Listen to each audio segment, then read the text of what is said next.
Pierre, qu'est-ce qu'on peut faire pour t'aider pour les pneus? Hein? Qu'est-ce que les gens peuvent faire pour t'aider pour les pneus? Ah, rien, il faut que j'attende 2 jours et je vais changer les roues, je vais remettre les roues avec les pneus pleins. Tu vas chez un type qui fait les pneus, le vélo ou... Ouais, mais pour ce qui reste, j'en ai pas besoin. Mais là, dans 2 jours, tu auras ce qu'il faut. Ouais, ce soir, je dors à l'auberge de jeunesse. J'ai trouvé une auberge de jeunesse très bien dans Paris, en plein sur la place de la Nation. Donc ça va, demain après on va au pique-nique là, donc ça ne va pas trop demander d'énergie. Juste à l'heure j'ai failli m'étouffer avec les carottes parce que j'aime bien les vitamines qu'il y a dans les carottes et là du coup j'aurais dû les mettre de côté. Voilà. Tu prends des vacances là? Hein? Tu prends des vacances ou pas? Ben moi des vacances j'en prends pas en fait. Jamais. Non, le fait de venir à Paris pour moi c'est des vacances. Sauf que c'est pas des vacances. Et j'emboîte dans ces vacances à Paris qui durent que 4 jours.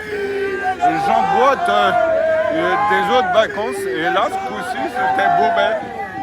Peut-être qu'après ça sera autre chose. Et voilà. Non, du coup, j'ai pas besoin de prendre des vacances. Il y a ma grand-mère chez ma mère maintenant. Je reste là-haut une semaine. Ça me fait comme des mini-vacances, tu vois. Dans ma situation, j'aime pas trop prendre des vacances. À cause de cette connerie de handicap, quand même. J'ai plus ou moins bousillé 30 ans de ma vie. Donc, maintenant, prendre des vacances, tu vois, c'est un peu, ce serait un peu décalé, je trouve. Mais rien ne m'empêche d'en prendre, mais le fait est que j'aime pas trop en prendre. Le fait est que j'aime bien voyager. Et voilà, parce que du coup les gens sont un peu un peu cons par rapport au handicap et donc moi comme je suis là-dedans, je vois bien à quel point ils sont cons et c'est pour ça que avec mon pote handicapé à Marseille, on va peut-être pouvoir faire un truc de bien donc voilà. Et je l'aide puisque donc il a le même handicap que moi et donc on est en résonance même si moi c'est moindre. Tu vois, mais bon, je l'avoue quand même, au niveau des handicapés, je suis quand même un peu un cas à part. C'est-à-dire qu'il n'y a personne qui fait ce que je fais, de se déplacer comme ça sur des kilomètres dans Paris avec les pneus crevés. T'es pas un handicapé, t'es un guerrier. Ouais, voilà, mais du coup, il peut y avoir des guerriers partout.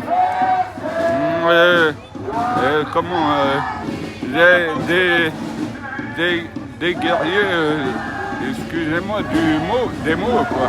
Mais il peut y avoir des guerriers chez les Noirs, des guerriers chez les Arabes.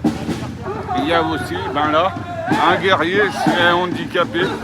Et d'ailleurs, tu vois, les députés, ils sont tellement convaincus qu'il n'y a pas de guerriers chez les handicapés qu'en fait, là, aujourd'hui, j'ai étudié ma 477e biographie, mais j'ai dû envoyer à 457.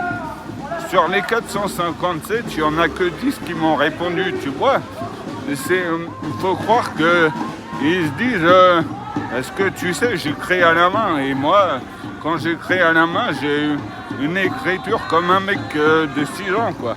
Et en fait, voilà, ils doivent voir ça, ils doivent se dire, mais c'est quoi ça? C'est une blague. Donc, à force d'y aller, ils vont me voir et puis ils vont changer eux-mêmes leur opinion, je pense. Il y a des gens qui demandent si tu as besoin d'aide. D'aide, pourquoi? Les pneus, ça va aller alors. Ouais, ça va, les pneus.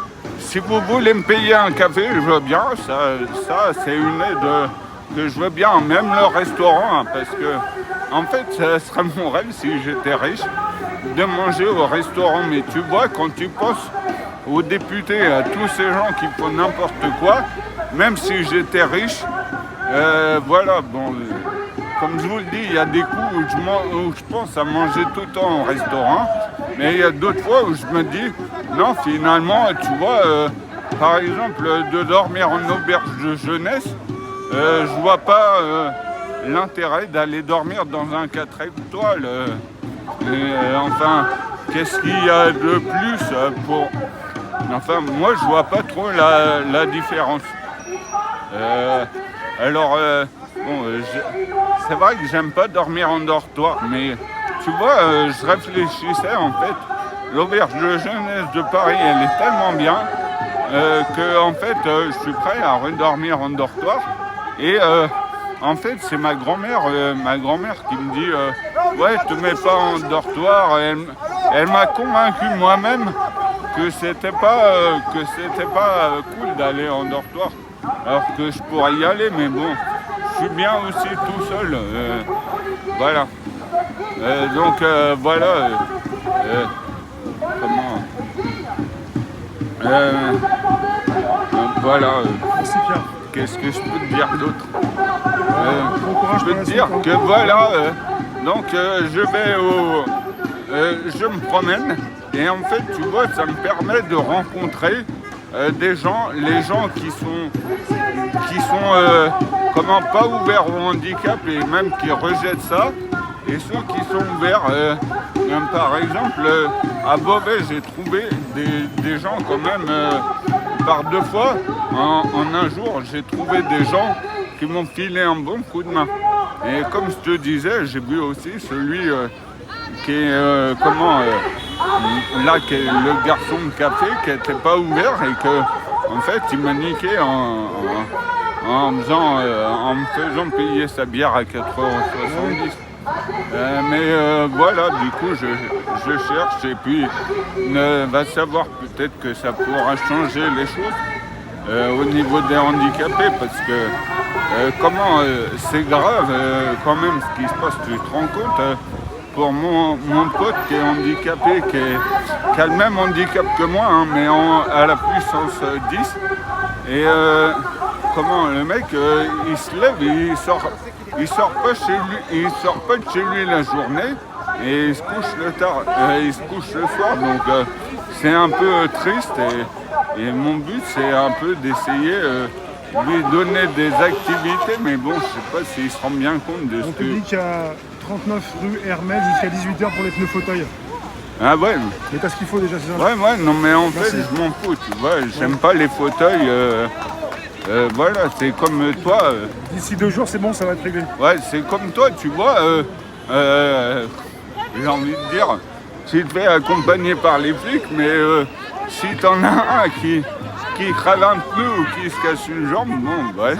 Enfin, peut-être s'il se casse une jambe, mais s'il crève un pneu, tu vas pas aller l'aider. Donc, hein, Merci Pierre. c'est la même chose, ouais.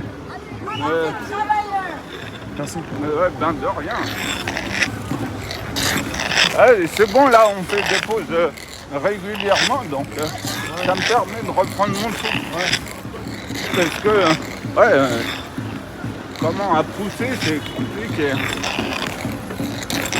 Voilà. Alors, bon, je vais continuer à mon truc pour les députés. En fait, j'ai un pote qui habite en Haute-Vienne, à côté de Limoges. Et en fait, là-bas, ils font une fête annuelle.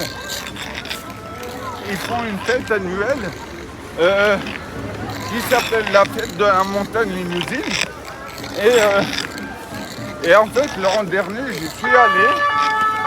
J'ai vu la députée de son coin. Et je lui ai dit, ouais, je vais étudier la biographie de tous les députés.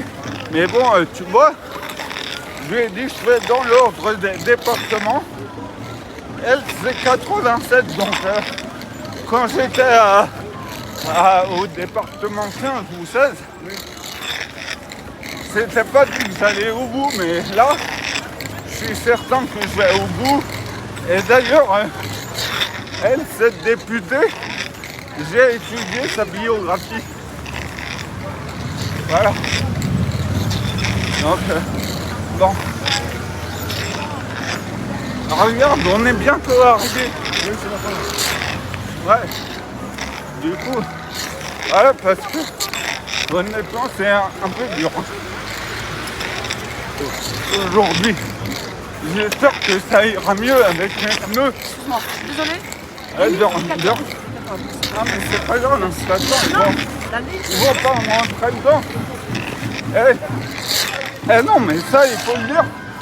Le cynisme des gens, en fait, moi, je crois que si les gens, ils me rentrent dedans, ils savent surtout qu'ils vont escater leur bagnole avec le fauteuil. Alors, ils m'évitent, hein. Tu vois, c'est dans leur intérêt de m'éviter. Quelque part, c'est un peu l'effet sanglier, quoi.